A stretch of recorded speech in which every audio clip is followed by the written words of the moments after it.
No, you are not seeing double. You're just seeing the installment of a show we like to call Explain Yourself, where one of us is going to have to explain themselves about why Will missed the absolutely amazing interview with Erica Schultz about Christabel Volume 1. Before we get into the mea culpas by whoever messed up, I want to first say, Will, how was your week? It's over. It's a little bit long, but I'm looking forward to getting some stuff done, and so yeah, I was looking forward to the show tonight. Well, I have great news. We're You're gonna having be one able to now. you're gonna get to be able to listen to it on your favorite podcasting app. You can go to our YouTube page, or maybe check out the Crossover Division Facebook page, or any of the Geek Collective channels, and check it out because it's there. Awesome. You can honestly, you can take part in it over and over and Over over again. again. Nice. You're not going to be able to affect it much because you weren't there. A little backstory if somebody is watching this. Um, we kind of talked about maybe doing it early this week, maybe doing it 10, maybe doing it at 10:30. And I wanted to be a responsible co-host. So before I spoke with Erica about it, I did I or did I not You check with you if 10 you or 10:30 would be okay? you did, and I was I like, did. I sure. did. And Yep. you said And sure. Your answer was sure. sure. And Wait, hang I on. Let then me let me came let me interject. yes. And then I promptly forgot about it. Okay, Okay. okay. So you did say sure, then you probably forgot of it. Joey says, "Hi, Joey, we're back again. We're Hi, doubling Joey. up your explain yourself pleasure for the week because we're just that organized and we're explaining why." So I then reached out to Erica and I said, "Hey, being responsible, I checked with Will and he's cool with 10 or 10:30. Do you have a preference? Because we like to make our guests feel comfortable, I believe, Will, right?" Exactly. Yeah, And absolutely. Erica very promptly replied, 10 o'clock works better for me. And I said, great. And I set the show up and I sent her the StreamYard link. And then I neglected to tell Will that we changed it. So I apologize, Will. It is It was completely my fault. I even texted, Facebook message Will after the show. You forgot it is 11, right? And then I scrolled up and I realized that the last thing I asked you was, would it be cool? And there was nothing else from me. It is all my fault. Will was sitting there, working, waiting to join the show at 11 to talk to fellow English, nerd. historian. And yeah, so that is why Will wasn't completely my fault. 100%. I do not blame you for forgetting because I was the one in contact with the guest, not you. I hope you forgive me. I do know this: you are going to enjoy the talk. It was I'm looking Christabel is forward a to it. super cool project. If someone didn't happen to see that, check out I'll put the banner up. I think it's still on the banners.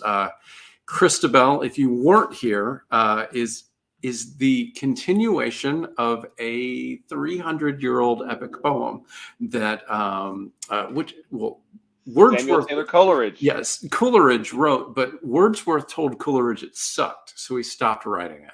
Yeah, And what a dick. What a yeah, dick. it's kind of a dick move. But basically, Erica said no, it doesn't suck, and she has extrapolated what she feels the poem would have ended, and she's going to do a 3-volume comic, and I couldn't be more excited about it. Can't be more excited to hear what you think about the show when you watch it. This is how we get our algorithm up. We force even our co-hosts to watch and listen to the show. That's right. That's perfect. It's the way to. Nice, very nice. But yeah, No, it was funny because I was sitting on the couch. Otis is sacked out on the couch beside me, and I'm sitting there, and I'm like, I should be working on my Kickstarter project because I've got to finish some rewards so I can hit submit, which is always, scary. Oh, instead I'll do a Sudoku, and then I'll clean up my email. And then like I'm like, oh, it's like 15 minutes till 10 my time, not proper time. It's it's 15 minutes till we start. I'm gonna hop on and see if I can talk to maybe some of the guests early. And then Kevin messaged me and says, "Hey, did you forget?" I'm like, "What?" Remember, kids, if you're gonna mess with somebody, scroll up first before you do that to yourself. Oh, Joey is building 2 Kickstarters right now that are launching next week. That's exciting, Joey. If you want to come on and talk to us about it, Will and I were going to kind of talk about our campaigns. If you want me to send you a link, put a thumbs up, and we'll let Will kind of vamp a little bit, and then we'll get you on if you want. If you're busy, we understand. It's actually really cool because Kickstarter's now got images for your add-ons and images now for your actual pledge levels, which is really cool. But it's also, I'm like, what size do I need? Because I was trying to play with the size. I would just throw my, the cover to Crossword Division 1 or 2 or 3 or whatever I was working on in there. But it's letterbox, so you're going to have to shrink your image, your cover down to the height. Oh, the images. Yeah. Oh, okay. Yeah. Okay. So Joey's not going to be making it. His makeup isn't done. We understand. Listen, man, it's better to look good than to feel good. And if you don't look good, nobody feels good. We understand. Maybe we'll get 1 or 2 of these projects on. Here's a hint. They may be penciled in for April 14th. So we just might have a grandma with a chainsaw. And we just might have that guy, man, I don't know. And we just might have a badass girl. But I think Joey says to send the link. So Will, I'm going to get the link to Joey, which I think means I'm going to have to pop out. So why don't you talk about the next crossover division? Or do sleight of hand magic, whatever it is you're doing. I'll do like Ricky Bobby on Talladega Nights. What do I do with my hands? All right, I will be right back. I'm going to get that link to Joey. All right. Well, while Kevin is doing that, I don't have, like I said, I haven't submitted the link yet or submitted the project for Kickstarter review yet, but Crossover Division Volume 1, Fictions and Other Truths, will be launching tentatively on April 18th on Kickstarter. It's going to be an oversized hardcover. If you've seen the White Ash hardcover by Charlie Stickney, Connor Hughes, and Finn Cram, it's oversized. I loved that format. It's got a beautiful dust jacket on it. So it's not called stealing, it's called modeling success. So I'm modeling the success of their really awesome hardcover, and it should be coming out through Print. Printlore should be printing it. Sam at Printlore is a wizard or a witch, whatever. She's magic and she does awesome work. So I'm really looking forward to working with them on that. And it's going to contain hey Joey. I see Joey. There's Joey. Woohoo! So, I forgot. I own the platform that you guys are on, so I can just jump in whenever I want. Oh, hey. You know, it is a night for someone to not think of the most obvious thing. So you're just on theme.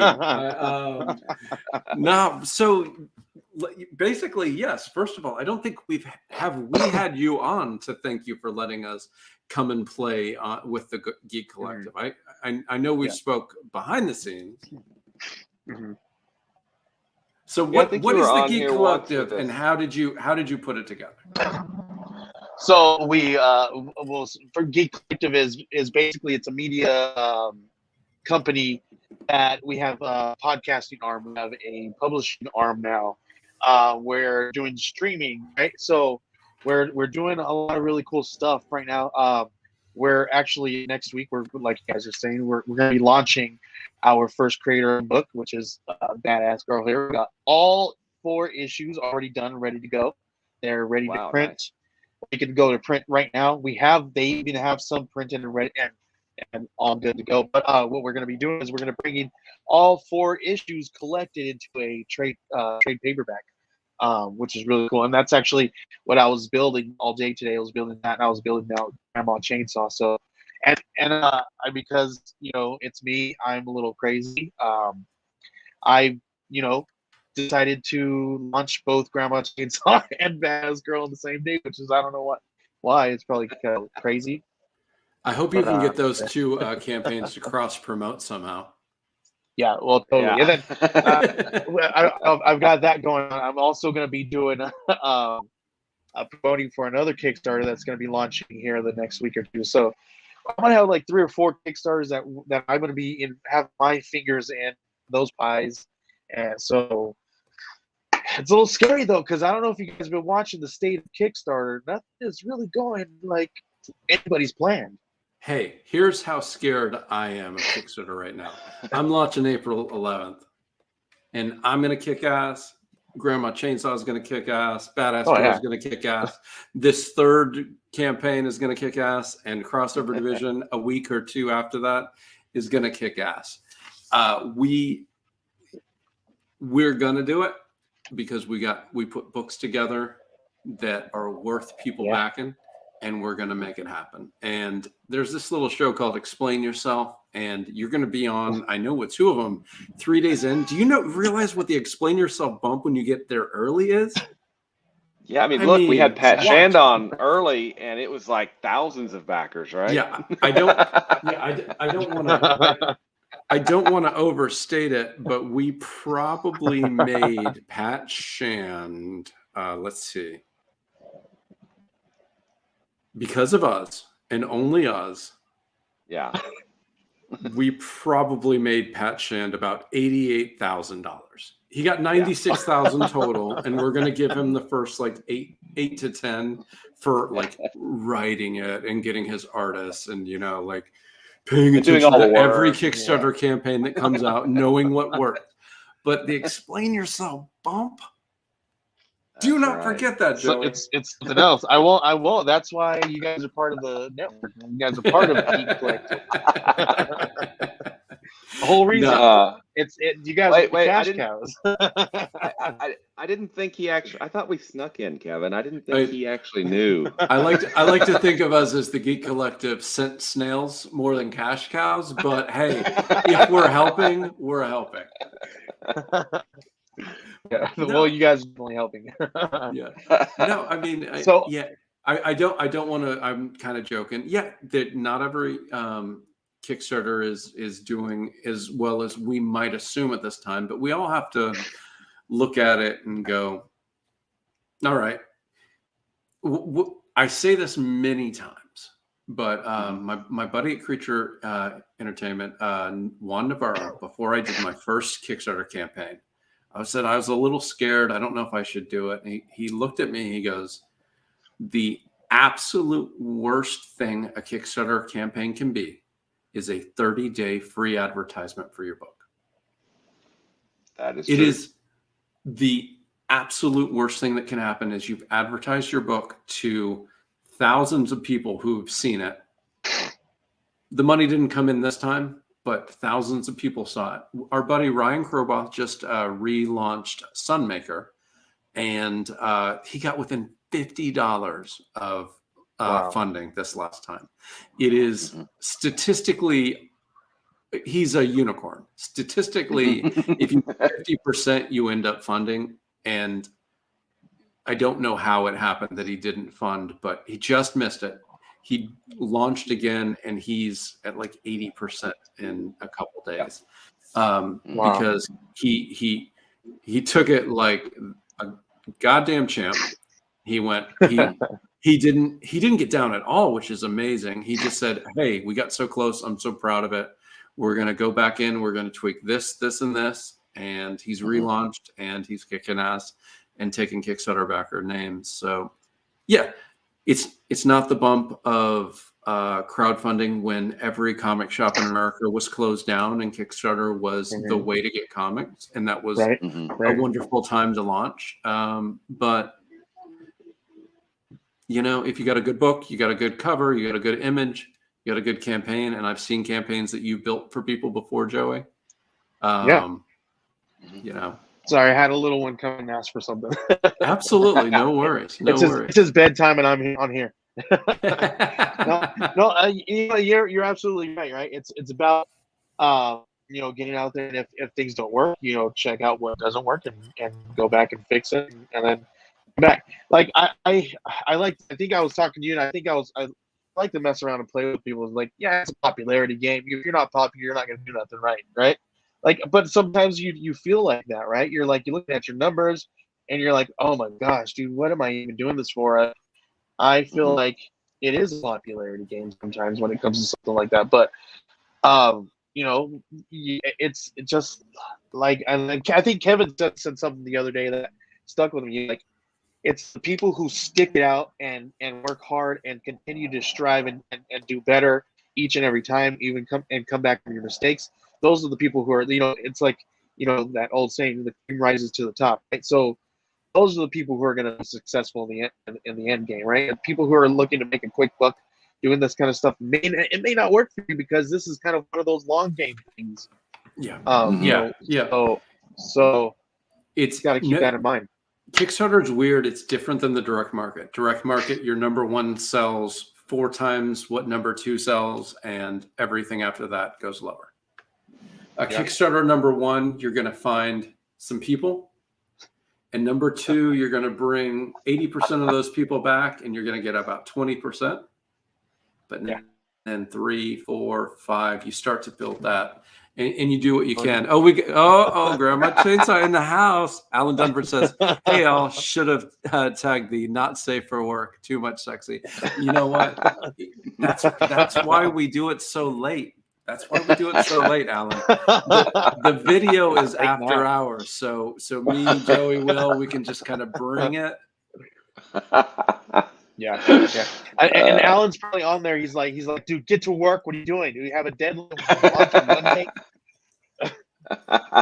And he's been like, he's like, where are those graphics at? I was like, they're coming, No. dude. Just He could be saying that, or he could be saying, "Oh my God, Joey got me on a show this week, and I'm going to be on the 14th." Oh, this is like Yeah. 2 product placements for Grandma Chainsaw. There Joey you go. is the Double master, time. and we don't know what it'll be until he puts it in the comments what he really believes. So, Alan, Right. I don't know if you know it. This is an accidental show. This only exists because I forgot to tell Will that we rescheduled to 10 o'clock tonight. So tonight is a free for all. You want in? Joey can send you the link. I don't care. Yeah. Get in here. Yeah, if you want to jump in Kevin's defense, he told me it might happen early, and I completely forgot he told me that it might happen early. So it's not totally Kevin's fault. There you go.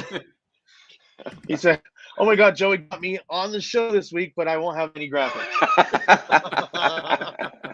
I hate you. You know, there's a push and a pull to everything, guys. Yeah. But they're written down, So, so that's yeah, good, right? so Joey, Yeah.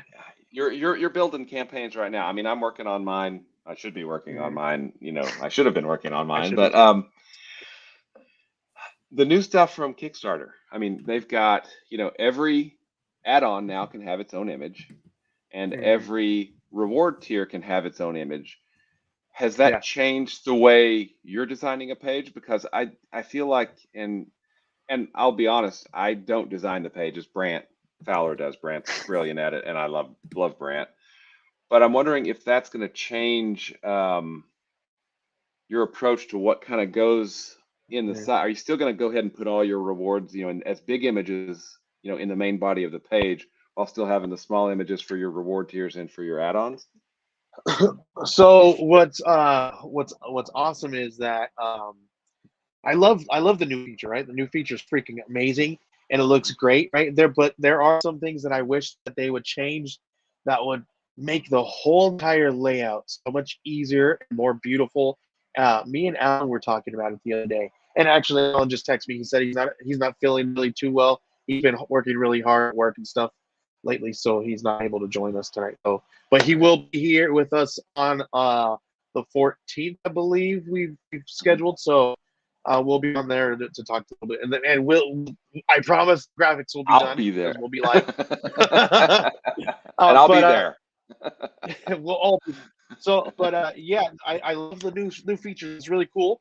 One thing that me and Alan were talking about is how cool would it be is if we had tabs at the top, and those would open up different pages, right? You can have the body of the page, you can have your tiers, you can have your add-ons, and it would look really great, right? And it would also make it'd be so cool. You could do all kinds of different stuff, right? Now you can have a whole entire page where you blog and actually talk to your people. You can set it up like a Facebook or like a Reddit or whatever kind of thing you are. I think what we should do is Kickstarter should become its own social media platform where we don't leave Kickstarter to promote ourselves. We promote right then and there. It's just like a Facebook, just like Twitter. I think we need to make it more of a social media platform kind of style so that we can keep all of our, fan base community there in one place rather than sending them off to different places or trying to grab those places. Because, I'm better at Twitter than I am at Instagram. So I go and grab all my Twitter people, right? I'm sorry. I don't know why my camera's messing up. I shouldn't have plugged it in. There's so much different things that you do. But anyway, I digress. But back to the new images. It's really cool. I still keep the same size. Like you can if you are working in Adobe, you can still make it bigger than the size that they require on the small side, and still have it clear enough for you to keep that same image size in the body, and it still blows it up to where it doesn't compromise any kind of pixels or whatsoever. So it still looks great. But the question is, we were talking about this last night.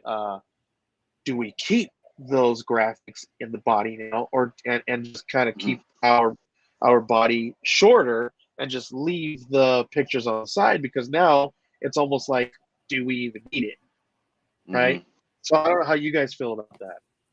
I think it's the wild, wild west right now. I think probably most people will err on leaving it for a campaign or two. And I bet you soon enough we'll realize we don't need it and it'll slowly go away. My answer is I'm going to have reward tiers on my page this time.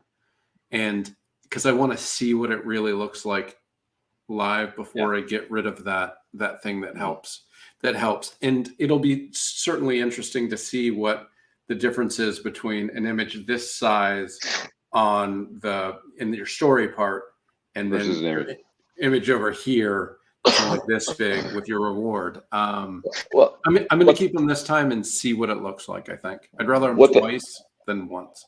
What they could do is if you roll over the image in the reward side, it blows it up. Ooh. That could be a thing. But yeah, Alan, I actually, let's throw that up there. Whoops. We do it at the same time. Yeah, Alan, I agree with you and Kevin. I'm definitely going to be leaving it in. And I mean, it's still, I'm from the Tyler James school of Kickstarter page design. So, it'll probably take me a while to kind of drift away. I will say this. I love the way Tyler James builds his pages out, right?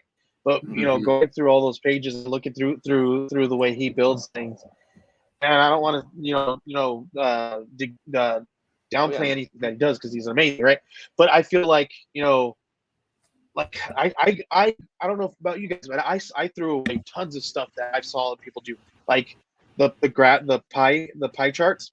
What do we need that for? People know what we're going to be doing. If they are following us on Kickstarter, they know everything's done. I've already paid all the artists, right? They know how we work. We got the artists already done. We don't have to pay for that. But what we're paying for is the distribution and getting it all to you. So whatever it costs to get to you into your hands the right way, which is here I go, Gemini, right? Or Yep. something equivalent that that is going to keep your stuff nice, pristine, and clean, right? Packaging, materials, all that, because all the stuff that comes with it, right? That's what But we're how funding, right? what are you going to ship them in, and how are you going to get them? And is there any way I you could save on that, Joe? see, Geek Collective believes in Gemini mailers because Gemini mailers are the top of the line product for shipping your comic books. And you guys should definitely go to Gemini mailers and head on over there and put in the code Geek Collective 10 at checkout and get 10% off. That's your entire order. That does not mean that you cannot combine them with any other discounts, but there's no limit. So if the other day Alan went and bought like it would have been like $200-300 worth, and it dropped him about $100, almost $200 saved. Nice. So if you guys are listen, $200 is $200, right? Yeah. So absolutely. you can use that somewhere else. So Like for art. yeah, head on. Exactly, right? Some art or some really cool stuff. So definitely head on over to Gemini and grab some Gemini mailers and use Geek Collective 10 at checkout and get 10% off. Nice.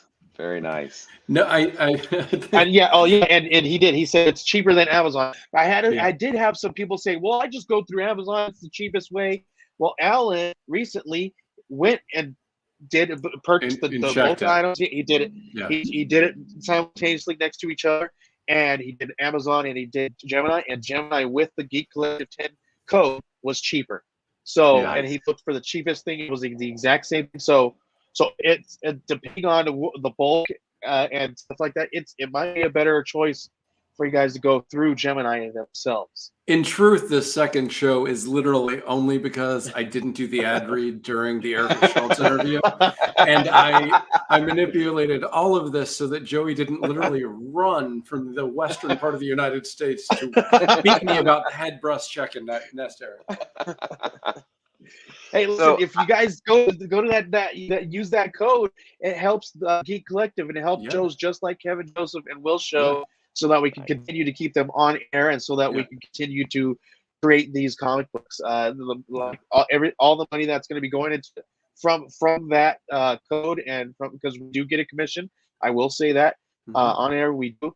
But we believe in them so much that even if we didn't get a commission, I don't care. Yeah, but it all goes right back into the business. I think anybody who's watched for a long time knows that Will and I prefer shipping with Geminis, whether you get a discount or not.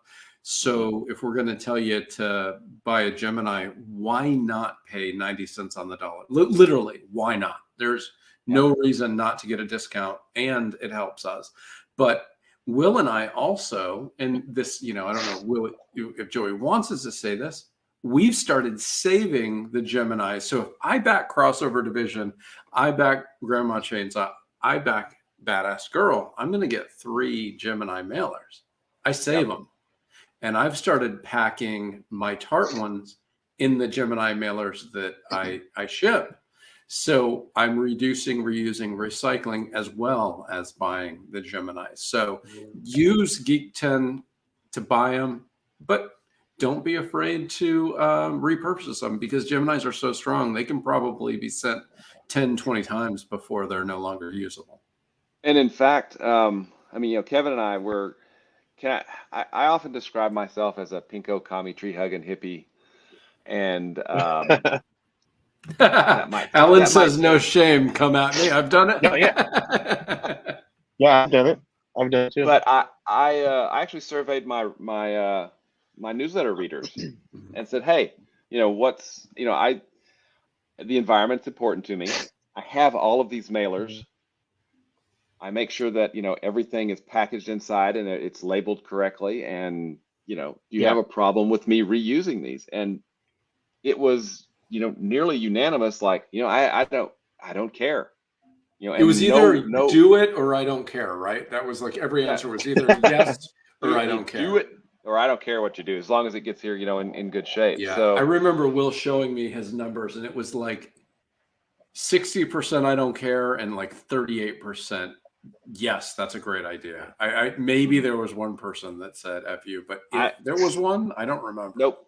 Not Okay. one at all. It was 100% I don't care or do it. Yeah. So, and that's because and I think that speaks to the quality of those mailers, right? They can Yeah. You take got the a puppy. punishment. Yeah. When I left the broadcast, I wanted to go check on him. He had put himself to bed, but he woke up. Harpo's doing the best he can. He's having a rough time, so I wanted to go check on him. So Nice. he I needs comfort. So for probably the first 40 or 50 of our shows, he slept on the couch. In the last month, he's been in my lap for most of the show. Hey, Shawnee. This is the other reason why we did another show. Shawnee, we did it an hour early and we didn't see you, so we started a whole new show for you. So You didn't even see me, Shawnee. So yeah, we usually go off the rails, but this one has been off the rails from up for a long time. Yeah. So let us know what you want to talk about. We're ready. Yeah. So I've got one for Joey. I mean, I want to dig into Kevin. Kevin has done, a lot of campaigns. I've done several. You've done a lot of campaigns. It is no small task to set up a Kickstarter project. It takes a lot of time, and and just from my doing it, I've got to add in all the items. Okay, copy paste, boom, boom, boom. Half hour later, I've got all the items in. Boom. Then I have to figure out which one of those are going to be add-ons and what the prices are going to be on all the add-ons. Then I finally get to my rewards. Okay, and then I've got to figure out, well, what's my reward tiers structure going to look like? What am I going to charge? I need to check with the artist if we're doing original art. Get all that stuff in. And then there's the story, the story, the page itself. I would almost beg Kickstarter for this, because maybe it doesn't work anywhere else on Kickstarter, but it works for comics. Dear God, just let us copy a project to a new project, have all that stuff already there, so we're just editing and we're not recreating it from scratch. Yeah. Oh my God, that would save so much Well, time. see, listen. So I'm glad you said something like that, because me being I can call myself a graphic designer right now, because I get paid for doing it, right? But I'm nowhere near any. Anyway, I didn't go to school, but anyway, I think keeping like a template of everything that you create is smart, and that's what I do. And I learned that maybe like the second Kickstarter in with Alan and those guys, right? Because I was like, I created all the mock-ups and I did it, and then I did the dumb thing and deleted everything to clear my computer, right? And I was like, oh, and then he was like, hey, guess what? We're gonna hire you for everything else. And I'm like, oh, cool. Deleted everything. Now I have to recreate it all from scratch again. So now I learned the hard way. I keep it all in a folder, and I have all my mock-ups, and all I do is just add to the new mock-ups, add the new stuff, and then all I do is, if I want to create a brand new design, or if I like me, because I'm crazy and I'm a little nuts, I went and had to recreate all the new mock-ups because I wanted them to look even more realistic and had a curvature to it and all this stuff. Because from the last year that I've been doing this, I've gotten a lot better and I figured out how to do it. So I'm just like, okay, I want to showcase my skills, right? Yeah, it's a which is probably push-pull why of it's taking too long. It's a push-pull of what you can improve and what you can save time on by repurposing. Like if you go to my page, probably the last 6, the team photos, well, the same picture of Kevin Joseph. First of all, I stay young and pretty. Yeah. Like that photo was long before a pandemic that came in and just whipped the shit out of me. But also, it's done. I just go in and I put Kevin Joseph, Ludovic Soleil, DC Hopkins letterer, Cassie Bell editor, Andrea editor, done. And it's a huge part of the page that's done in like 5 seconds, and it makes you feel like you've been productive. It makes you feel like I did a lot today. And you can go and do like 5 more things on the page, whereas normally you do 2 things on the page. But when you start out strong like that, you have that thing. But yes, if you Yeah. can do the images better now than a year ago, you do it. Yep. And that's something else that and templates, Yeah. guys. Create templates for yourself. Or just Well, hire Joey, whatever. Yeah. The problem with and I'm sure Brant has his templates because he does all of the graphic design work for my pages. Mhm. But the part that is just such a time sink for me is that setting up those items, Yeah, the reward setting up tiers. those Yeah. add-ons, setting up the reward tiers. You can't really template that. And I'm like, well, how did I do it last time? I can't go back and check because you can't go look at your old setup. Yeah, you can. Right? Look at.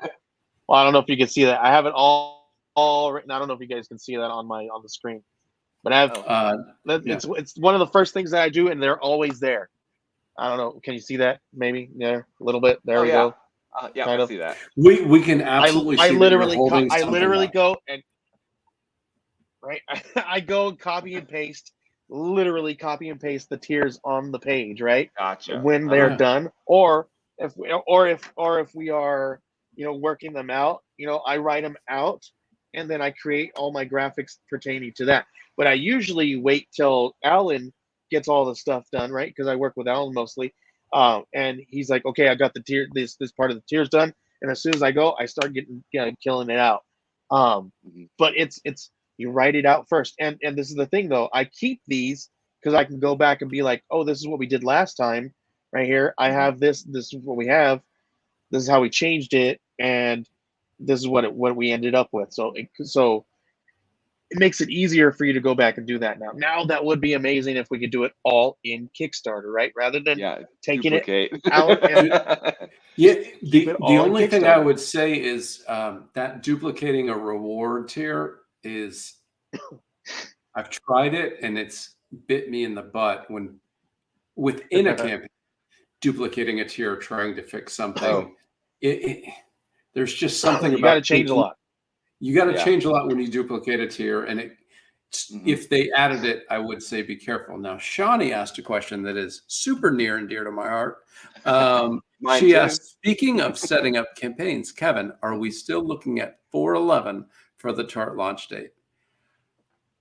Brant Fowler is creating my campaign page. He gave me a hard out of April 10th. That's a Monday. I like to launch on Tuesdays.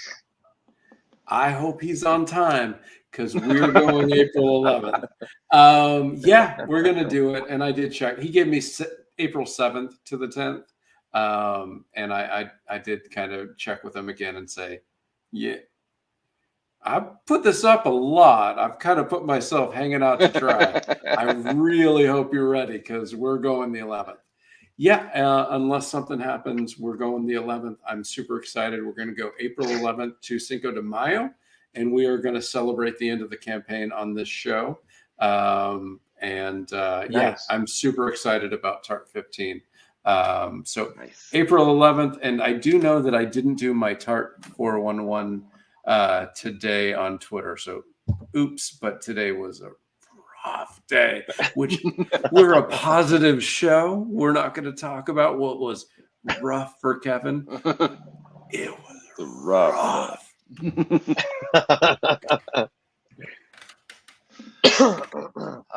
Yeah. So if things go south, blame Brant. Got it. Yeah, that's what we. That's what we do. We blame other people. Yeah. This is why you hire Joey or Brant to do your page. Yeah, Because exactly. what you do is you give them the images way too late, and then when you can't launch it,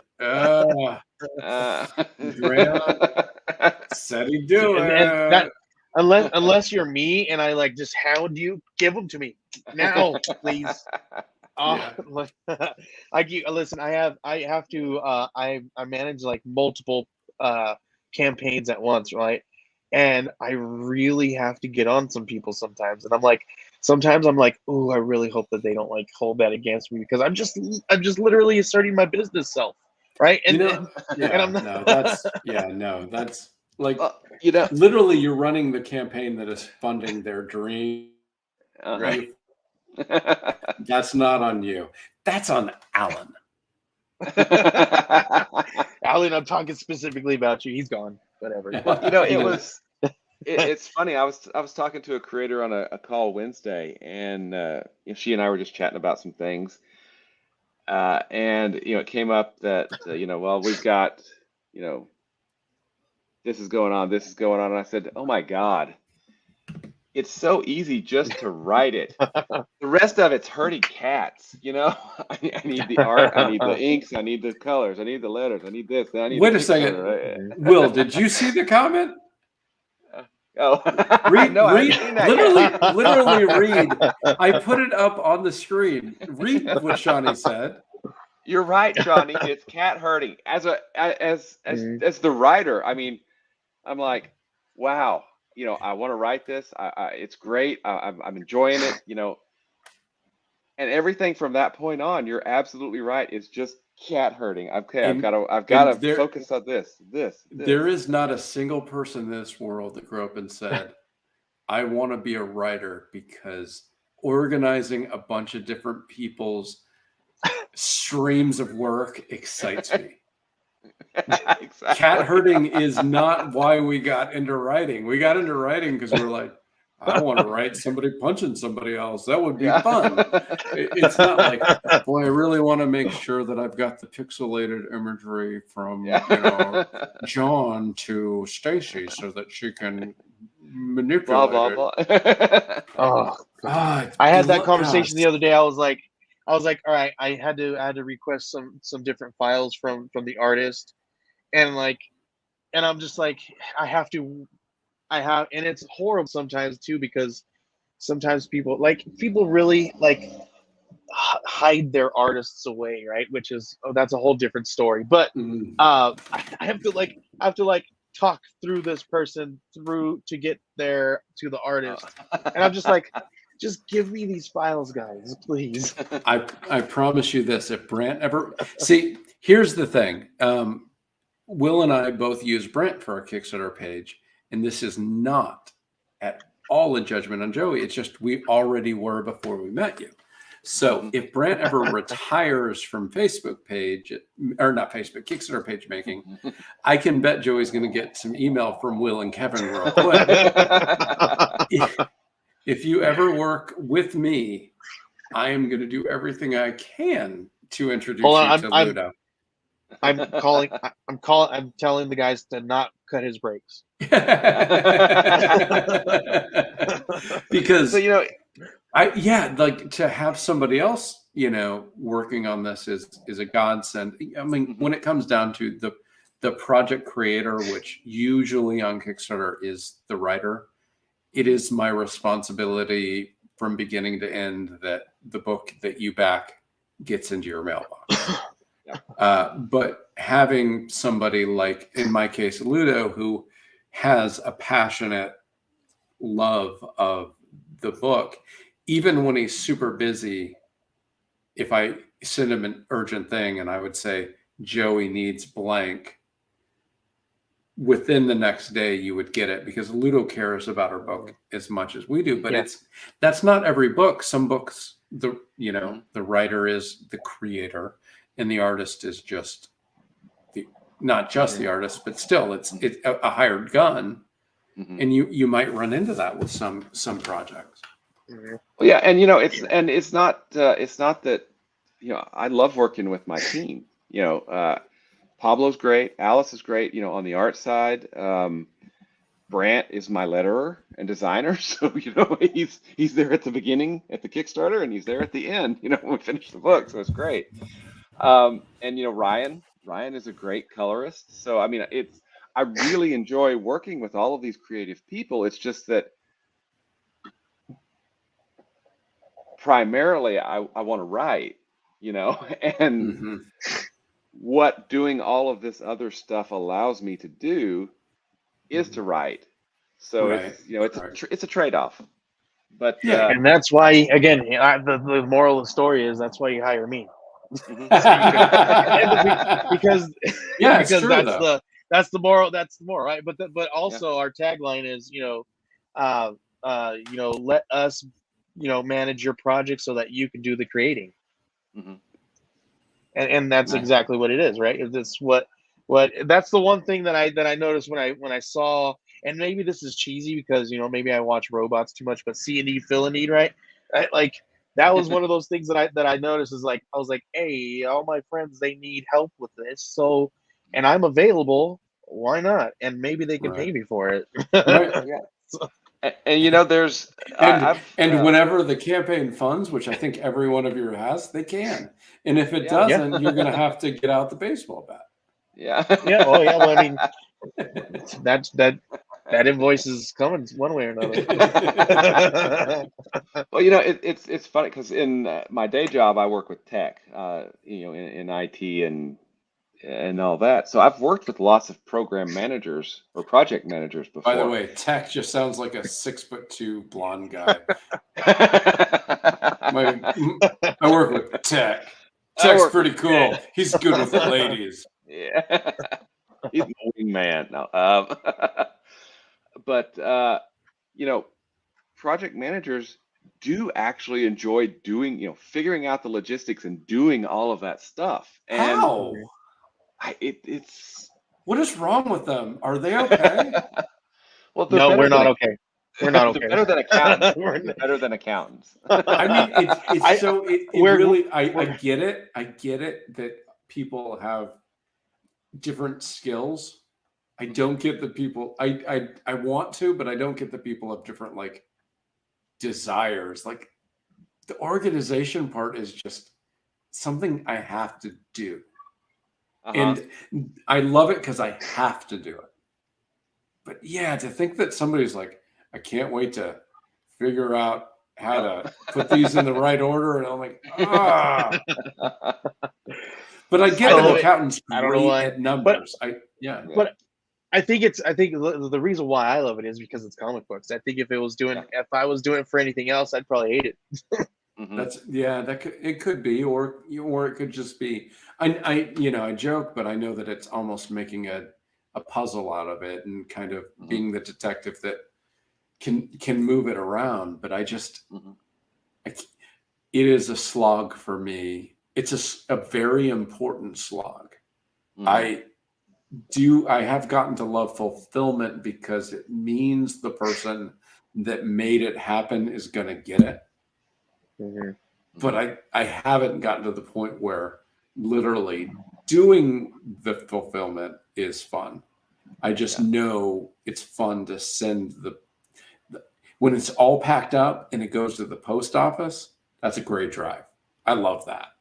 I've got one package from Crossover Division 4 that has not been delivered, and it's international. Where's my book, Will? Hang on, I'll tell you, Kevin. Let me go to Shift Station. It was delivered on. I don't think I've yeah. gotten Crossover Division yet. I wouldn't notice Crossover Division, but I am certain it's coming soon. Yeah. So it's funny. I don't know if I've told you guys this, but I used a graphic designer on the first campaign I did that failed. And she refuses to work with me anymore. Because it failed? Or because Wow. you yelled at her? Because she's my wife and she hates the way I work.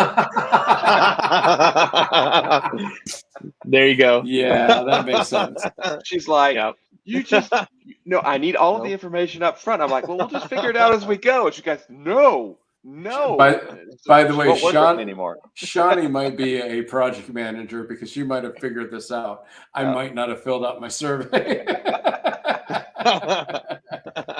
I will go check on that right now, Kevin.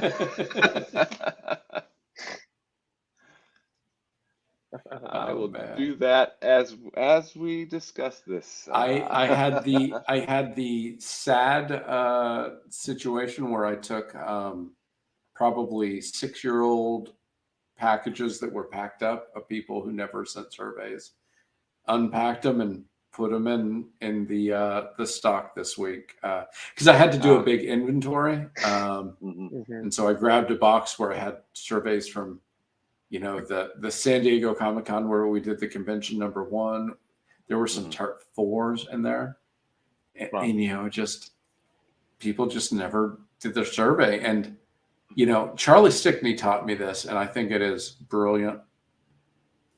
1 year after the surveys go out, if you haven't filled it, it's over.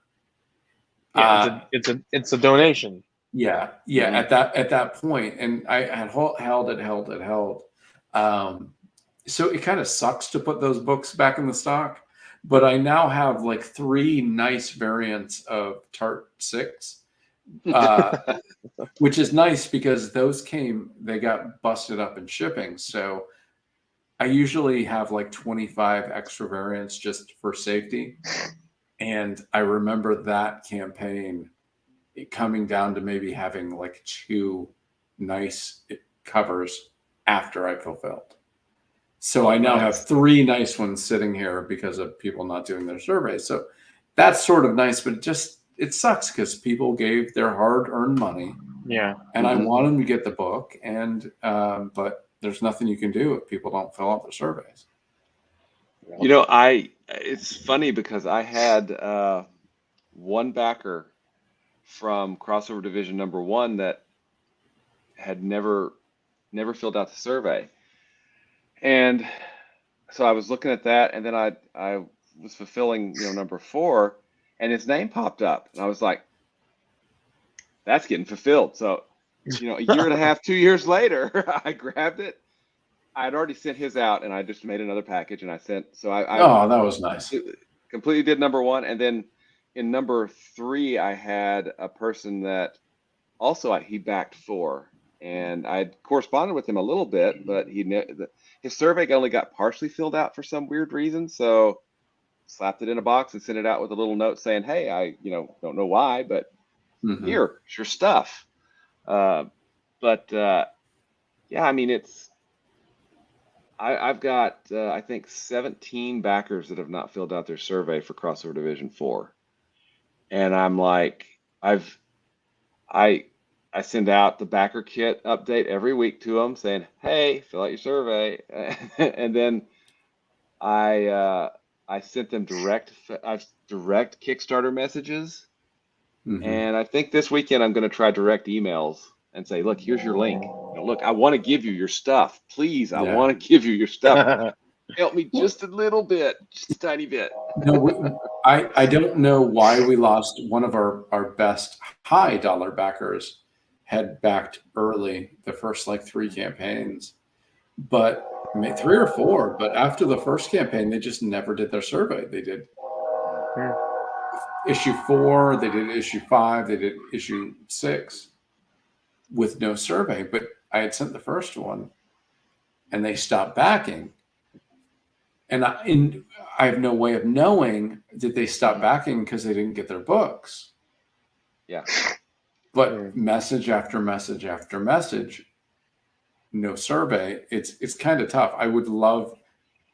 I had a rapport with the backer, and I miss him, not just because he's a high dollar backer, but I won't pretend that's not something of it. Yeah. But if you don't give me your address, I can't send you your original artwork that you commissioned original artwork and then never told me what he wanted for Ludo to draw, and I can't, fill out your survey, please. We want to give your stuff. We don't want to put it in stock. I would so much rather you get the book. Yeah, me too.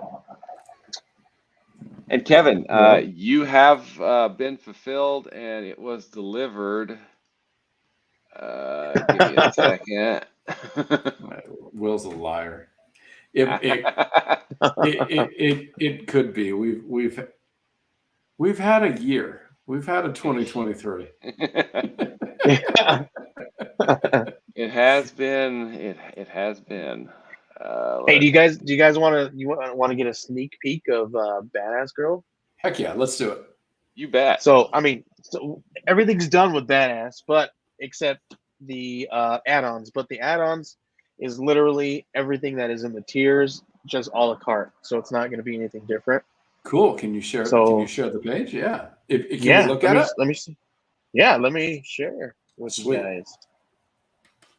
I'll show you the Tart campaign with all of our placeholder images so that I could get I put Okay. placeholder images so that Kickstarter would approve the ad so I could get the pre-launch. Yeah, I do that too sometimes. So, all right, here we go. I'm doing that right now. So I did something a little different with these this time around.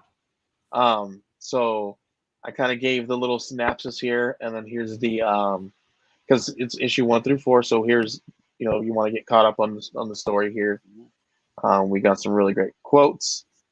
Here's some really cool exclusive. We got a Brian Belando exclusive. That is the interior artist on Grandma Chainsaw. He did this cover for us. Nice.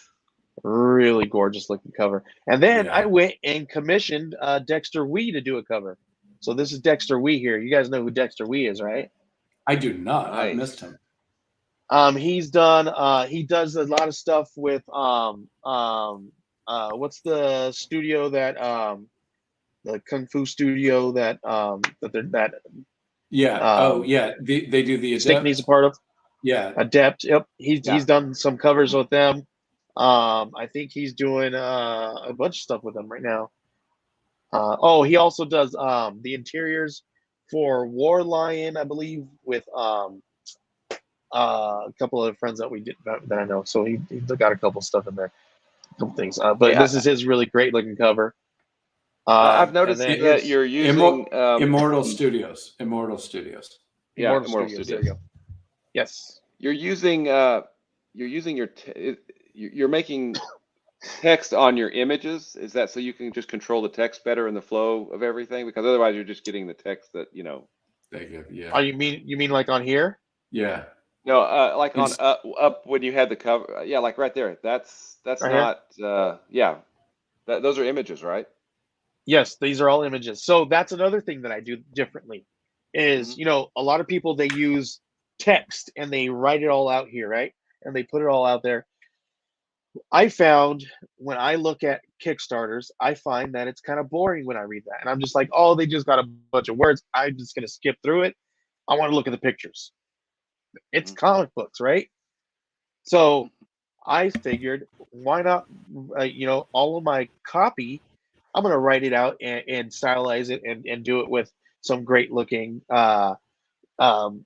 fonts and things like that, or so that's kind of one of the things that I did differently this time around too, was there's like almost little to no text written out on the body whatsoever.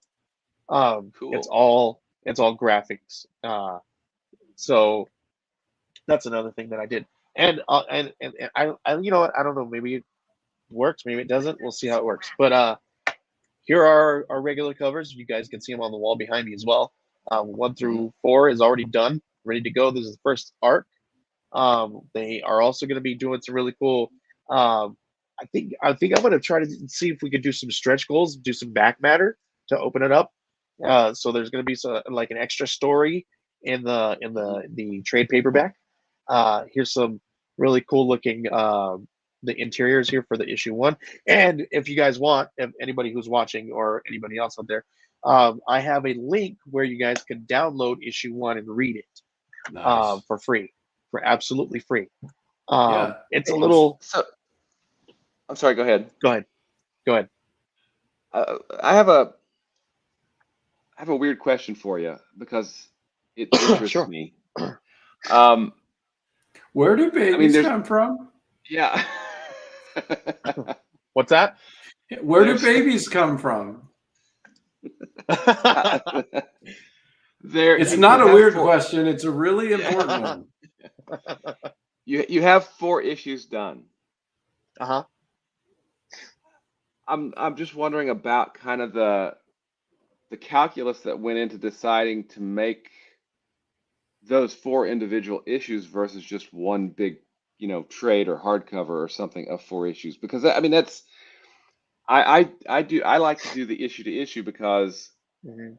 And can we get either or in the campaign, or is it just the trade paperback? Yes, you can. Oh, Yeah. there is So a let trade, me okay. tell you guys here's a little bit of background about Badass Girl, right? I did not create this book. I did not write it. We are solely the publisher that is going to be publishing it through Kickstarter. And then we're going to be working together with this team to hopefully try to pitch it around. Maybe get some editors on this book and maybe clean it up and make it a lot better before we put it into the direct market, right? So what we're doing here with this is we're just crowdfunding it, gathering up some, drumming up some support and stuff like that. And yes, you guys are able to purchase all single issues, single. So what's the cool thing is I met these people, these creators, at my local con last year. I was working there, and so I work the con, and they during my off time of the shift, I went around doing some networking, right? And I saw their banner, and I happened to talk to them. I said, "Hey, I'm doing this publicist stuff. I'd love to read your book. Maybe see if we can pitch it around and see what we can do with it, right?" At this time, I was currently working with Scout, right? So I had some doors open there where we can pitch it around. I still have some more doors open as well. I'm no longer with Scout, but what was really cool is we met them throughout the year. We started talking, and they really liked the Kickstarter idea. They did kickstart one book before, but what they did was they published them issue by issue because they wanted to take them out to cons and to sell them, right? And then they kickstarted like issue 3, and then they were going to do Kickstarter on issue 4, but they didn't know if they really wanted to or if they wanted to pitch it around. And I said, let's go through Kickstarter first, drum up some support, drum up some fans, and see what we can do with it there. So that's kind of what we did, and with this, and now we're about to kickstart this one, and then what's really cool is in June, I'm going to be tabling with them at the same exact con that I met them at last year, with these books on the table, which is really cool. So Nice. it's going to be freaking awesome. So it's really cool to kind of see how it kind of happens here. But here's our digital tier, your physical issue 4, because we're kickstarting issue 4 and the trade paperback, so you get all. It's 1 through 4 plus the trade paperback, so you can get them all, right? It makes a lot more sense to me now, knowing that they had done issues 1, 2, and 3. Yeah, you're coming in on 4 and kind of helping them hopefully lift off. That makes a lot of sense. Okay. Yeah. So hopefully, us being the publishers, kind of bringing them that kind of base there, right? So here's the regular issue is going to be $10. And the cover was done by the interior artist Brand Garvey. We also have this beautiful cover of Brian Belando's variant cover, and what we're going to do is we contemplated on putting dressing the front of these variants, and we ended up deciding to go virgin because they're just so gorgeous, and I didn't want to mess up the art. And then we also have the Dexter Wee.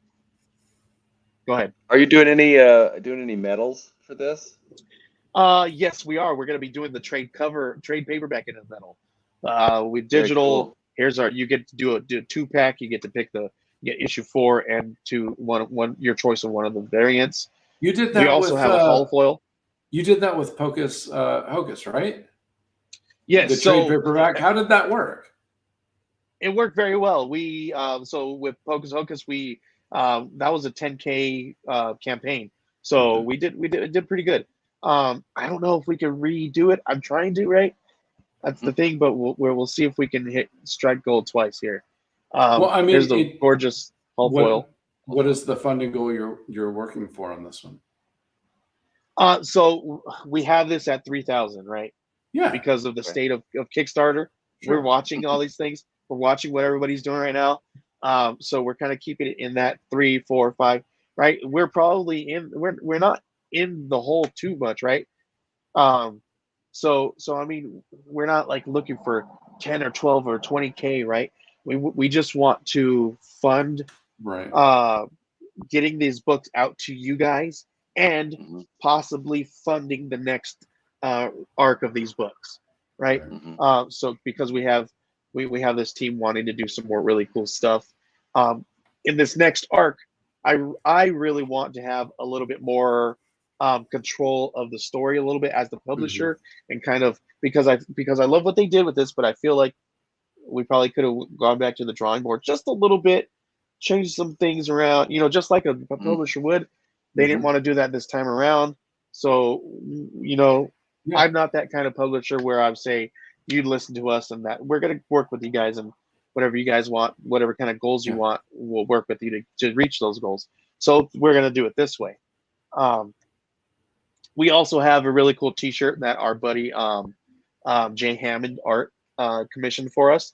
This was really cool because he really loved the story and he wanted to do some fan art. So it it was actually fan art, and he sent it over to me, and he's like, dude, you can use it, not use it, whatever you want to do.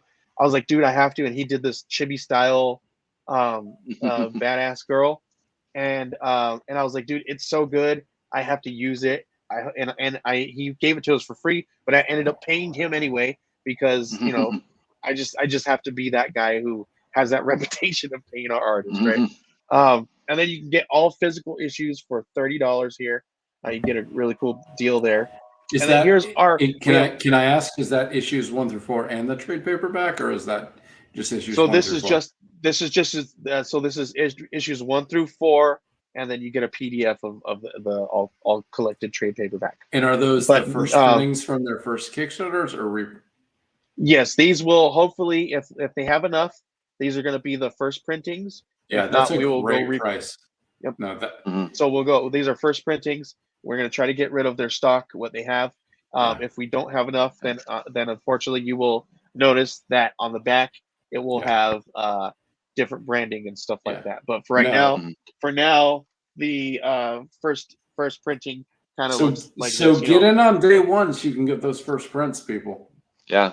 Yeah, $30. Easy, like really great. No, And plus, 30 for we 4 also on have Kickstarter isn't much, because Yeah.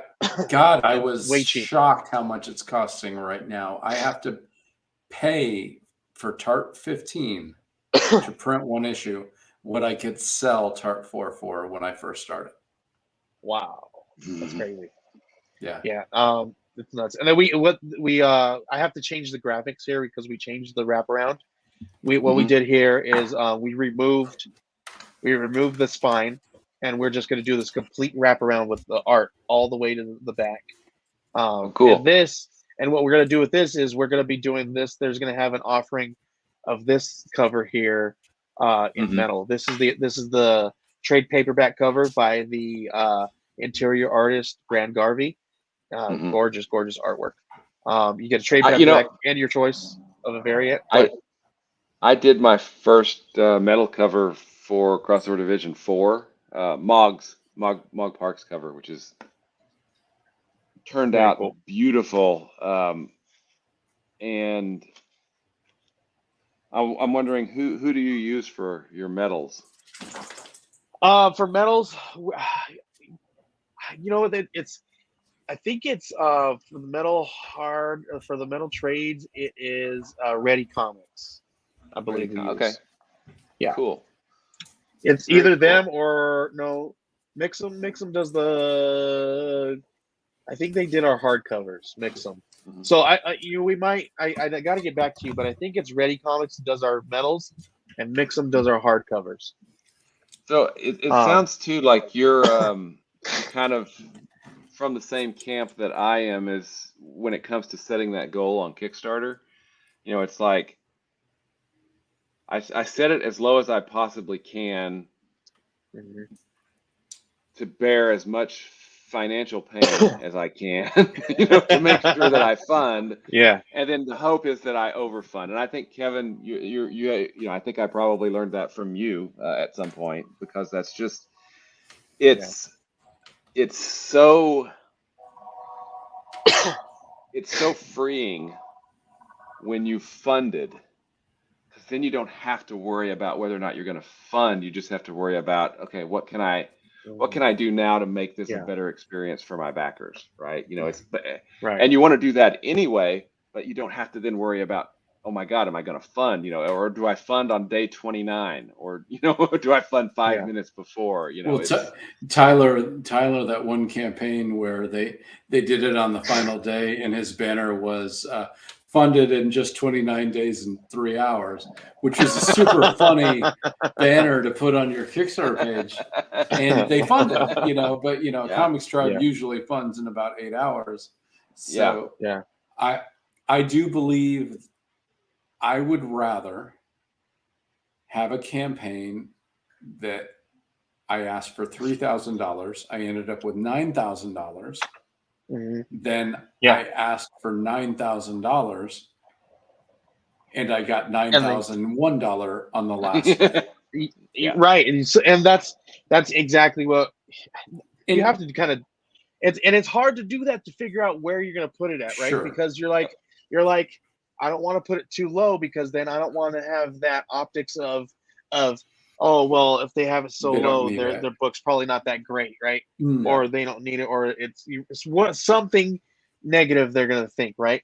Mhm. So you're And- gonna, yeah. so you're like, where do I put it to feel okay? And here's my thing, right? Like, my thing is, when I talk to my creators and my clients, I'm like, I want every Kickstarter that I'm a part of to fund on day one, so that every single day after that, we are hitting, past our funding goal so much more. So by the end of the 30 days, or whatever long you guys put it out for, Mhm. we're 200, 300, 400% funded, right? That also keeps you up top in the algorithms on Kickstarter. You know what I mean? You get to you're there, right? It's like a For You page, right? It's right there in front of you.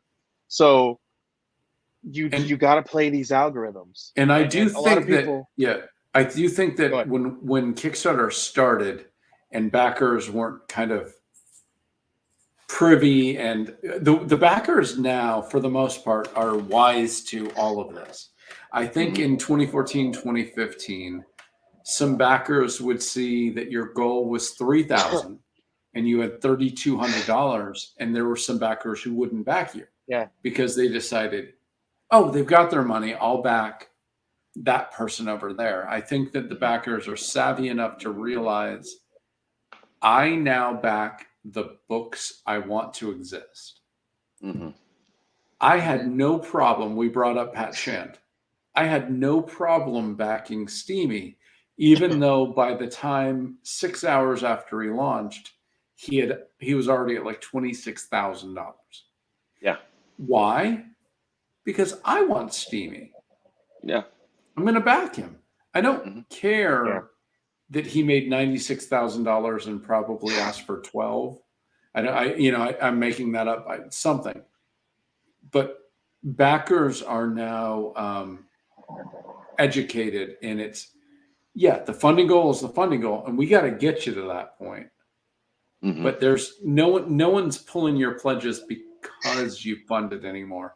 And I don't disbelieve that was what happened early on. There was this thing that as soon as you funded, you had like 3 people back out. Yeah. Mhm. Which is kind of scary, but I don't believe that happens. Now people still cancel their pledge because stuff happens, Well, and we still have, credit cards that fail, Yeah.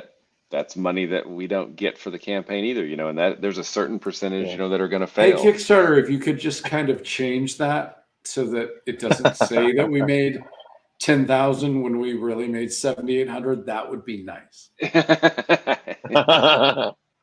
Right. And I've been also, lucky. I've never lost. But here's the thing. Oh, go ahead. Here's the thing. When I was just a backer, I made sure that I had enough money at the end of their campaign, right? And I knew whatever card I was using at the end of the campaign, I said, okay, at this time I'm going to get paid here if it's something like that, or this credit card's got enough, don't use it because I need that money to come out of there, right? So I, like, right now I'm not backing anybody because I can't afford it, because all my money's sunk into this thing. So unfortunately, right? So guys, Unfortunately, I can can't you back do me a anybody, so favor? I'm not backing nobody. Please fund Badass Girl as early as possible so Joey can back Tart and Crossover Division. Exactly. Do it for Yes. us. Yes.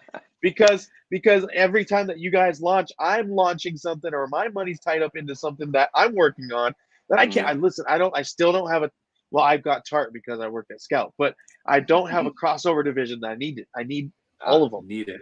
Yeah. right? So He'll get to uh, your vein. So what you'll probably know. have to do if you don't I if sell you, all my Scout comics. Oh wait, sorry. Yeah. well, That's not where you were hey going. man, you sell your Jasmine for $400, sell your White Ash for $1,200, and you got it. Listen, I have a box. I have a one of those mystery boxes in there that has some really good looking midnight whatever that Midnight Sky. midnight, so the vampire book that was hot because they got it optioned or whatever, right? Then so anyway, it's in there, and it's unopened, so if anybody wants it, I'll sell that thing. It's a blind box, but I know what's in there. It's blind with a little bit of input. Yeah. Well, because But- they were like, there's only three these. Well, because I bought three of them, and they said one of these pertains this really secret this variant that's like you can go get it graded and it'd be like $200, $300, $400, and I'm like, I'll buy all three of those. Beating the system. No, basically what you got to do, Joey, is at some point in the future, and we've hinted about it, Will and I have written a crossover of Tart and Crossover Division. Yep. So make all of your money on Badass Girl trade paperback, Badass Right. Girl Volume 2. You can back on that campaign when we do that. And I'm going to bet there's going to be a way to catch up on Crossover Division and or Tart at that Tart. time. Oh, definitely. Yeah. I'm going to Listen, make a bet. Yeah. I'm also going to really hope that I can get you guys to write something for us, and we can do something together for the Geek Collective, under the Geek Collective. We've got so much really cool stuff. Like, here's another one. I'm going to give you guys this for the people who are watching. Here's a teaser. In the summer, we're going to be launching another book we're publishing, and it is by the Black Cotton team. We've got Brian's great. I so love Brian. Yeah, Brian's awesome. so Yeah, but great but, dude. but they're doing different roles here though. Brian is the editor, and then we've got Patrick. He's the creator and the story consultant. But we have Damian Beckton, who wrote the story. We have all kinds of other really great people that are on this. It's the book is called Damien- Remember. Is Damien worlds away? Yes. Am I okay? All right, cool. So we got them on this story, right? And the book is called Remember, and it's going to be like a psychological. I think it's going to be more of like along the lines of a thriller with a little bit of a horror kind of vibe, like murder mystery thriller. So it's a really great looking book. We talked to them the other day, and they want us to push it out through Kickstarter underneath our banner. So we're going to do that. That's our second book. Cool. Wait, are you saying that Um, Will and I possibly, not with Remember, but we could possibly write something and not have to herd cats? Yes. Yeah, because I don't believe you. That's not possible. I have it already. Like if our artists are available, we have artists who are able and ready for us who we have relationships with already, but they are tied up doing other works for us right now. Tons of works. Yeah. Like we have Grandma Keep 'em- Chainsaw coming out. Keep right? them We busy, have- keep them paid, and keep them happy. Yep. We have Absolutely. Alan's doing another one. He's got an anthology with some crazy stuff inside there. They're also doing a story that Brian Belando is. I think he's it's his story, and I think Alan and Will they're writing the story, but it's his brainchild. Mhm. And it's really cool. It's like a noir murder horror. It's so cool. This is gonna be one of those books. It's definitely like, I will say this, it looks like it's an image book. Like, that's how dope it is. We also have another fun story that Alan's going to be coming out. He hasn't told anybody about this one, but it's about a church chili cook-off and some kind of mystery meat. So could be or could not be parishioners. Okay, I'm gonna stop you there. I was reading about a new type of food that they're coming out with. It's kind of like they're building meat from cells. So they're building meat. And Yeah, so I saw that a vegetarian who doesn't want to hurt animals could still have quote unquote animal protein, as opposed to going to a Impossible Burger or a Beyond Burger or whatever. And they have created a mammoth meat. And Saw that. they talked to the scientist about it, and the scientist said, "Of He course, said, we'll just." Soylent Green is people. They said something similar. They said, "For real, of course, no one will eat it because we have no idea what it will do to our immune system." Why are you making it? If you're not at all sure what it'll do, don't make it.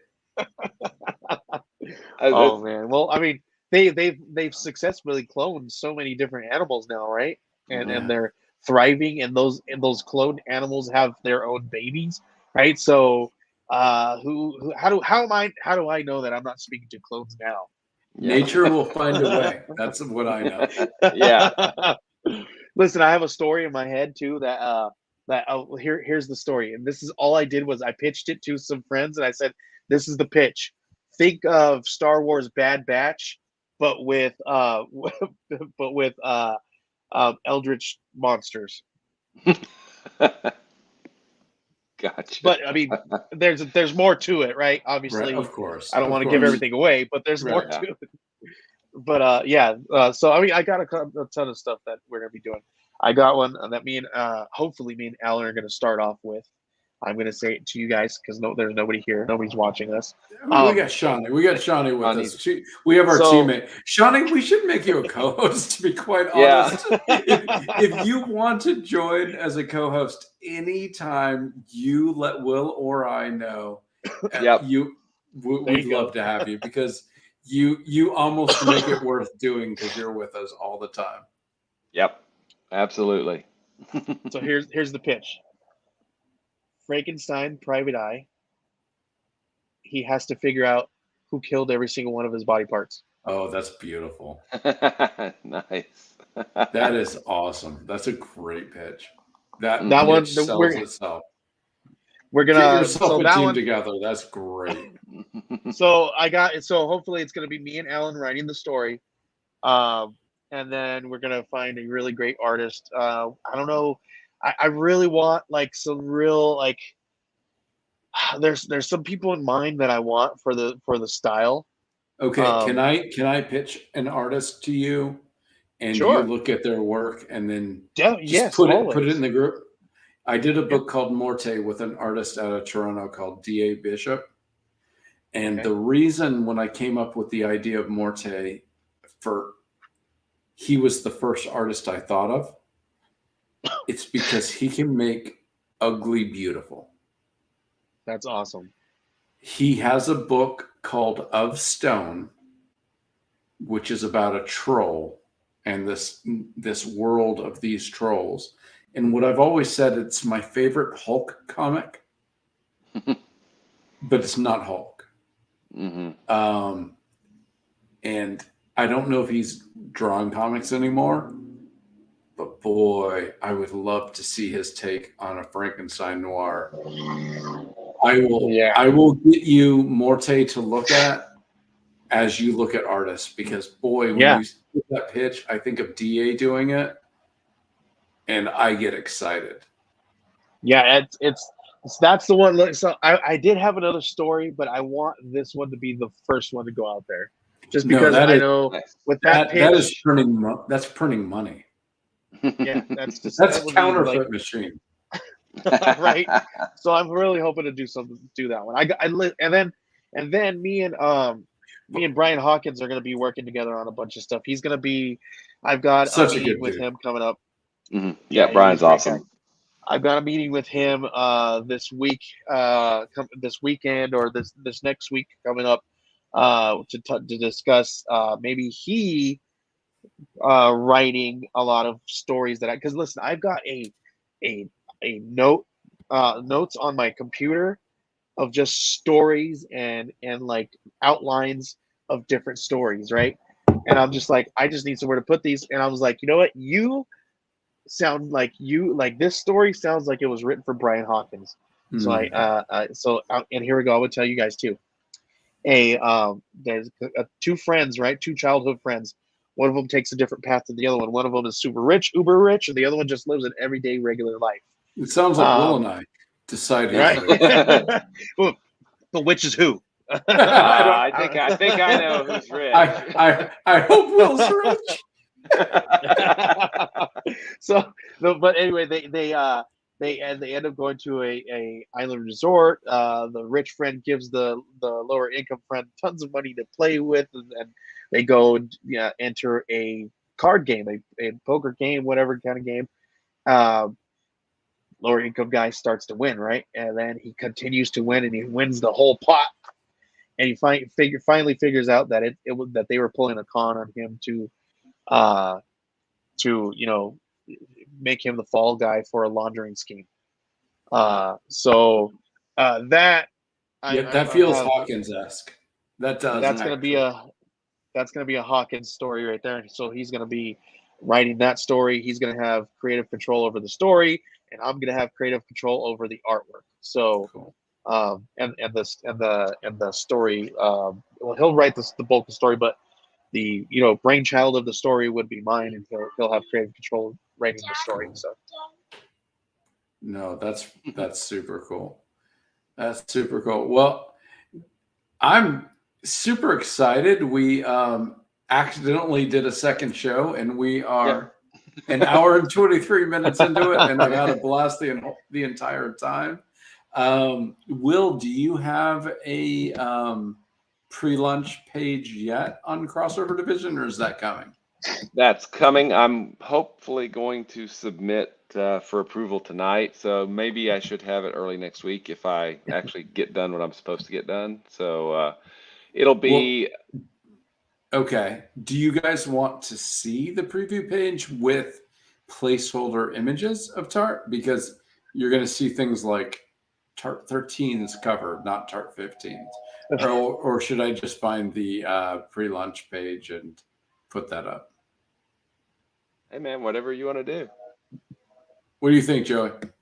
John, he said. well, yes. whatever you guys are gonna do. If we are gonna do anything, I need to go grab a beer. So we're gonna stick out a little bit longer.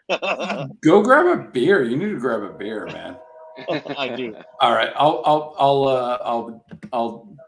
put up the page. You get a beer, and I will get the page, and I'll set it up. Super excited about this because I've always thought of Tart as a beginning and middle and end, with the beginning being childhood, the middle being teenage years, and the end being adulthood, all of which being Tart's maturation as a character.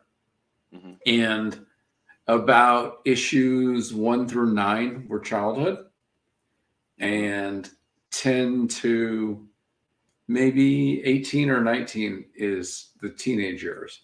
And we're smack in the middle of the teenage years. And what's great about that is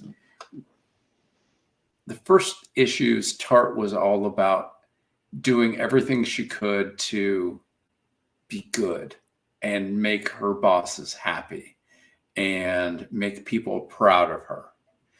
And now we're introducing the real world to Tart, where she might not love what she's doing, and she might start to rebel, and as teenagers do. And Tart 15 is one of those issues where she starts making choices that maybe her bosses wouldn't like her to make. And I'm super excited about what happens in Tart 15. I can't really tell you, because why would I write it if I was going to tell you? But really excited to get there. We have the return of one of my favorite characters, kind of our universe's Loki, which is Fork, the sixth prince of hell. He maybe is a friend of the Toxics. He definitely is a son of the king of hell, and we're not sure exactly if he is on our group side or not, but Tart is given the option whether or not to work with him on a special case. Basically, there's a serial killer that is working its way down the eastern seaboard of the United States. And Tart is looking for that killer, knowing that it's a demon, and Fork has been sent from hell to stop that demon. And Fork gives her the option of working together. And she has to decide whether she makes a deal with the devil to find this serial killing and demon. And I'm really excited for people to see what we're doing. And as always, we try to make an issue that is great in and of itself. But when we're done with the series, I hope that there will be a second meaning, Read-through. feeling, read through. Yeah, I don't know. I don't know if we will or not, but that's what we're trying to do. So we're super excited about. We got some comments. Shawnee says that Fork epitomizes the meaning of fork you. Maybe Fork is just a good guy that you misunderstand. I don't know. Yes. And she says, I mean with the humans, because I love Fork as a character.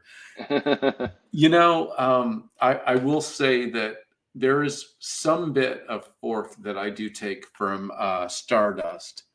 If you've read the novel Stardust, there's a group of princes that are all trying to take over the king's realm when he dies. Mm. And Fork is probably inspired by those princes who are certainly willing to kill each other to gain power. And Fork is the youngest and weakest of 6 brothers, and which sucks. But if you're also the smartest, maybe you got a shot. I don't know. All right, so I'm going to share the page. Remember, to get Kickstarter to say, yes, this page is ready to go, you put preview images that might not be Tart 15. So let's check it out. Check it out. All right, edit your project. All right, and we'll go to story. Yeah, so our 3D cover is Tart 13. Brant is working hard on many things, and like I said, he promises April 7th to 10th, and I'm super hoping that he gets it right.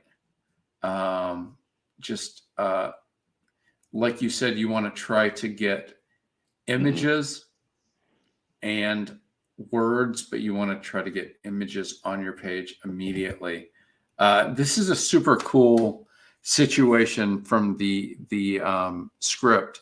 I talked about an old pledge that Fork had made with one of the original toxic fruit. This is one of Cherry's sisters that has long ago either died or quit. We're going to find out possibly later in the series. But she's the first toxic fruit to make a decision to work with Fork. And Ludo took my deal with the devil very seriously. And she's signing a pact. And I'm like, are you sure? And he's like, yeah, it'll be cool. And I'm like, okay, whatever you say is it. But I cannot tell you how much I love this idea to work these panels the way Ludo did it. When I wrote this, Fork says 3 things in a row, 1, 2, and 3. And of course, I just did panel 5, panel 6, and panel 7. And to use that one static image and create 3 panels, Ludovic Salé is a genius. This is not in the script. This is not Kevin Joseph writing. He just did that. I mean, I had nothing to do with that. And when I get the lettered page back, I'm just like, Christ, who am I working with? And how lucky am I? So yeah, it's just super fun to play Tart off of Fork because they've never met before. She knows who he is. He doesn't really know who she is, because one of the fun things we do with Tart is she's not the boss. She's not the most powerful toxic. She's just the new girl. Well, she's not new anymore, but it's super good about. And now we get to the point where it's like we're waiting for Brand to put stuff in. So sorry about the boring stuff. There's Ludo. There's my buddy. That's a picture from New York Comic Con in probably 2015 or 2016. I'm hoping we get to the poster, but I don't know if that info is in. I'm actually going to stop sharing because I realize it's all words at this point. But I did get Kickstarter to approve the page, even putting placeholder images, and an image will come. And I do recommend doing that because you can share the pre-launch page even if it's not 100% ready. The one thing we're doing for the first time ever is a poster. Ludo created an image that looks like an old time 50s movie poster. So I talked to our printer and asked if they could do it, and they said yes. So we're going to do a poster, not because it's cool to have a poster, but because it's cool to have a poster of a film noir poster. Is it a full size poster? We're going to do stretch goals to get to full size movie, because if we print like 60, we need to do smaller, but if we go offset, we can go the full price. So we're going to see how many that we sell. It's going to be 33 by 24 at the smallest, I think. So it's going to be big either way, but I'm hoping to get the cinema style. I'd make sure to put on there somewhere that it's going to be folded and put into the back of the comic book. It's in there, and in backer kit, I'm going to get the price to ship it in a roll, but that is on the page. Yeah, it is folded with no price, with no extra. It's folded in because it's like $15 to send by a tube. Roll. Yeah, tube. Yeah, that's like crazy. So yeah, you could totally do that, fold it up and put it behind the comic book if they get a physical tier. And everything that comes with the poster is actually priority shipping, so I don't have to worry about media mail opening it up, seeing a poster that they don't like, and flagging us. Yeah. So we're super excited. Our goal's 5,000. That pays for the art. It pays for all of the printing and most of the shipping. Quite honestly, my hope is to make 10 to 12, because 10 to 12 allows us to pay for my part of, let's say a crossover with some comic called Crossover Division. It helps me pay for Tart 16 art. It helps me pay for Tart 17, which is a book. It'll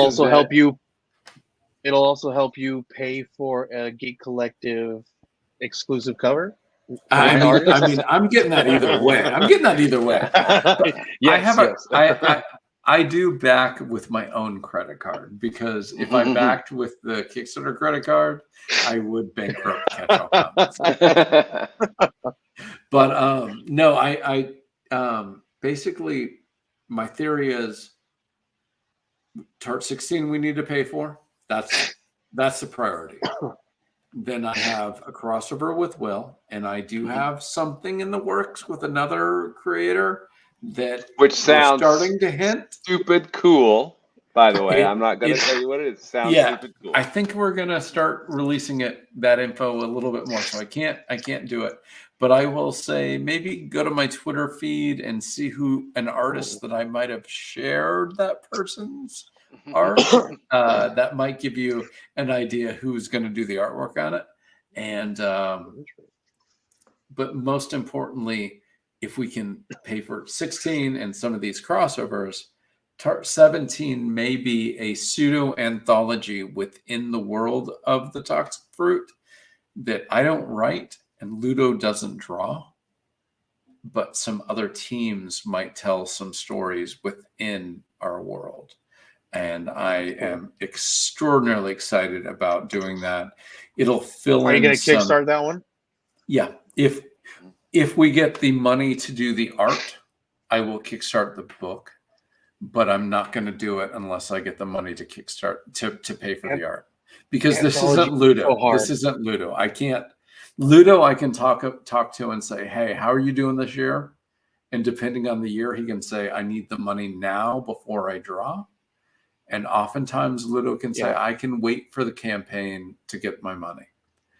If I'm going to be hiring upwards of 12 creative teams to be doing 4 to 8 page stories, that's I crazy. can't. You are crazy. I'm crazy, but I've got the ideas. I've got the ideas of what the creators will do, and I want to do it. But you know what? If we don't get enough money, I'll write it out as a novella, and there you go. We'll get the stories into the Toxic universe one way or the other. But I would love to have another writer and another artist play in our sandbox to tell these stories. We've got a couple so of much story to be able to do that right now, which is really cool. I'm sorry, go ahead. Oh. We've got some comments from Shawnee. She said the paneling is fluid and beautiful. It's Ludo. That's patented Ludo, yeah. And about the poster, it's good info for backers to have, because some are really picky about how their posters are sent out. Absolutely. Yes. No, I want people to know that if you pay no extra, there's going to be a fold. But in backer kit, you will be able to pay for the roll. For the tube. Yeah. And Shawnee also... And you will be paying for the shipping and the tube at that point. So if the shipping is $13 and the tube costs me $1.60, it's going to be $15. I'm not going to make money on that. I'm just going to try not to lose money on it. Yeah. That's. Shawnee also said that she's so excited for the crossover. It's going to be fun. It was a lot of fun to work on with Kevin. From my side, it was a lot of fun, because we work, and I don't think I'm telling tales out of school here. Kevin and I work very differently, and it was Will works. It was very rewarding to see how Kevin's mind works on the page. I really enjoyed that. That was a lot of fun. Yeah, that's cool. Yeah, I would say that I work more loose in a, hey, if you're going to do this, here's the feel I'm looking for. Maybe you can try this. You may try that. Whereas what will do is be like, it looks like this, but also give just super succinct bullet points of what the artwork is. So he gives the artist freedom by not giving them too much. And I give the artist freedom by kind of being like, I don't know, you do this, you do that, maybe you do that, but I think Will also absolutely gives the artist freedom to kind of make the page their own too. And that was nice to see. Do you think that's a decent way to describe it? Yeah, I think so. And thanks. I appreciate that. We've got lots of comments from Shawnee. She wants to know, how do we get a hint if we're not on Twitter about the artist? I don't know because I only met this artist 3 days ago, and I only know him on Twitter. So that is a super interesting question. Maybe I'll see if I can pick up Twitter, and I'll see if I can go into DMs and see the artist's first try at the toxic fruit. So give me one moment to see if I can do this. And I said you were crazy like a fox, and Shawnee says that Kevin still has fox left to give. So and no worries about you're not keeping me busy. This is awesome. Thanks for commenting, Shawnee. I know you're super typey, and that's fine. We love it. It's awesome. I am in Twitter. Give me 2 seconds.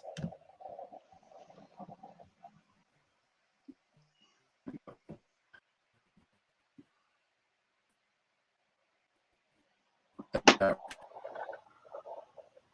don't want to give away the wrong thing. So I want to open. Okay. All right. So we can look. I can find you this artist, but quite honestly, I gave the artist no notes. This is a really good take on the toxic fruit.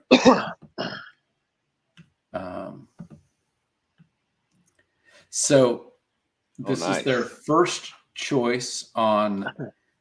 I they looked at the PDFs, and I kind of talked about who the characters are. And over here on the left, we have Cherry Macabre, and of course it's black and white. So two things. So we've got Q. I wish I could get closer, but I loved their chart. Their chart is just gorgeous. And Gloom Tangerine over here on the bottom left, in my opinion, is my friend Liz from high school. And I don't know how they drew my friend Liz from high school, but I'm super happy to see her because I adore her. But just all the Tangerine is Liz, because Liz is dark hair, but without any colors, that's Liz. And you can tell if you're caught up that we have Plasma and Blueberry, so you can tell where this works in canon. And I Spoilers. I will close it up and not comment on the other things that might have been sketched out, because those might be spoilers. But there is a creator in the indie comics community that reached out to me. We'd been saying, hey, I like your stuff. And he reached out and said, I've kind of got an idea, and we are going to do a crossover unlike any crossover. No offense, Will, because I really love our comic that we did. Yeah. Oh, this is totally different, man. But this is not this. Our crossover division crossover will be very similar to. We had Miskatonic High and Detective Miskatonic. Is that the name of it? Crossover? Something Miskatonic PI or PI. Yeah. So that PI. was a true comic. Yeah, Lovecraft PI. Was it Lovecraft PI? Miskatonic High. And that was a super it makes sense. And then Haunting and like Father, Like Daughter have done a comic. So crossover division Tart is not breaking the mold. We're doing what we've seen people do, cool stuff. Mm-hmm. I have never seen anybody do the crossover that this creator came to me saying, let's do. And I don't want to give it up yet. All I'll say is when you find out about it, I'm so proud of it. It was the other creator's brainchild, and I'm super happy to have been involved. But I wish I could pretend that it was my idea, but it was this creator's idea. So, and we found an artist this week who's incredible, and we're excited. And it could be 2 years before we can divulge what it is, because artists have to work on an artist space. Yep. So I think that's it. It is almost 1 o'clock my time. This is my second show because Will didn't show up the show that I didn't tell him was happening. Joey, super appreciative of you coming on and hanging out. Shawnee, thanks for having me. Shawnee, Allen, and the earlier show that Will wasn't there, I do want to thank Tate for commenting on. And Will and I are gonna keep this one like secret. Like this is like a lost episode. This will be on all of our Facebook things and on YouTube. We're not going to put this on YouTube on the podcast. So this is for the real ones. Okay, guys. This is unplugged. Unplugged. If I don't have to say if you're listening to this, you're watching this, because everywhere it's going to exist has video. You're watching it. But super appreciated, Joey. Thank you for coming. Will, I do apologize for forgetting to tell you that we were going an hour early, but you know what? I'm glad it happened now. We got to hang out anyway, so it's awesome. This was fun. You guys took me away from building Kickstarters, and now I have to go and do it. Yeah, me too. I got to go do that too. And before we go, Shawnee says, Joey, Oh. didn't mean to ignore you. It was a great chatting with you. So no, I know that in the private chat, Joey said he was super sad about that, but I don't think it's a big deal. All right. Good All night, right. everyone. Good night, Thank you, everybody. guys. Thank you, guys. See you next week.